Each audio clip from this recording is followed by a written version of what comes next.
الشيطان الرجيم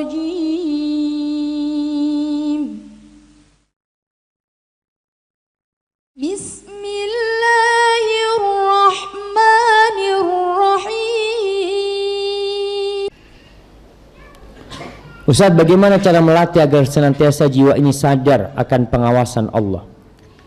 Karena seseorang sering melakukan maksiat di dalam kesendirian, terus taubat, dan kemudian bermaksiat kembali dan bertobat, kemudian terjatuh lagi. Tolong diberikan nasihat antum Ustaz. Barakallahu fikum. Wallahi jamaah, Rasulullah sallallahu alaihi wasallam mengatakan kullu bani Adam khata. Seluruh anak Adam itu khata, banyak melakukan dosa. Wa khairul khata'in at-tawwabun, dan sebaik-baiknya orang melakukan dosa adalah orang yang bertobat.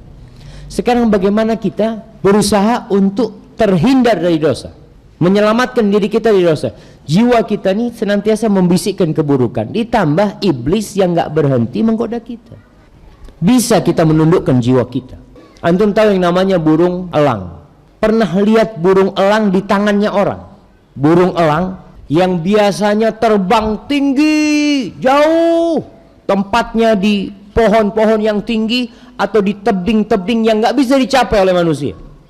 Tapi antum bisa melihat dia ada di tangan orang. Disuruh terbang-terbang, disuruh nangkap kelinci, dia tangkap kelinci, dia balik lagi ke tangan tuannya. Kenapa itu bisa terjadi? Para ulama mencontohkan jiwa pun seperti itu. Jiwa yang biasanya ingin berontak, ya ingin lari, ingin kabur, ketika dididik, ditempa, diajarin, dilatih, akan jadi seperti burung elang tadi itu, coba. Seperti burung elang tadi. Maka butuh antum mendidik, menahan diri dari melakukan dosa, ditahan. Ketika keinginan berbuat dosa itu datang dalam kesendirian, antum tinggalkan kesendirian, antum datang ke rumah Allah.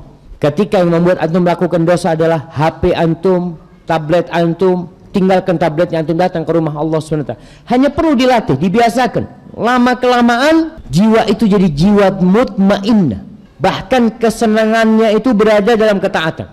Bagaimana ada orang-orang yang Masya Allah ketika tertidur di pagi hari, tidur malam hari sampai azan subuh, dia sholat subuh, habis sholat subuh dia menyesal. Kenapa? Aku nggak sholat malam tadi.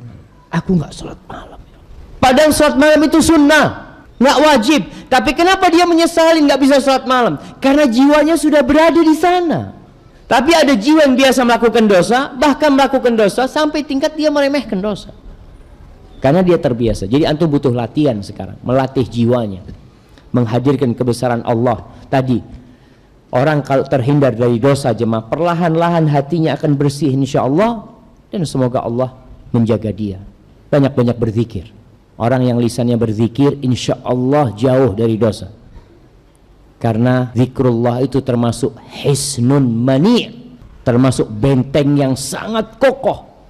Nabi Yahya ibn Zakaria memberikan contoh bahwasanya permisalan orang yang berzikir kepada Allah seperti seorang yang dikejar-kejar oleh musuh. Kemudian dia masuk ke benteng yang kokoh, ditutup benteng itu, dia selamat dan musuhnya tidak bisa masuk. Fakadzalika zikrullah, begitulah zikrullah.